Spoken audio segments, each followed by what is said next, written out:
has been here about a year and 4 months, so I'm fairly new, and we are one of the newest SBDC in the state of Illinois.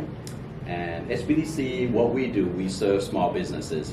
We provide confidential one-on-one business advising to any small businesses that need assistance in preserve and grow your business.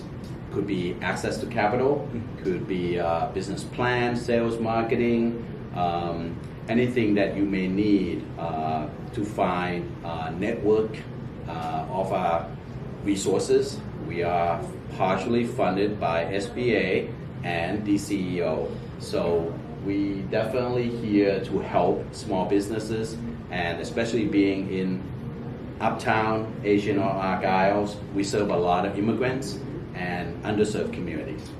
All right, so as we were talking about, and I want to kind of bring this to the forefront. You talked about, we're talking off camera that you're changing.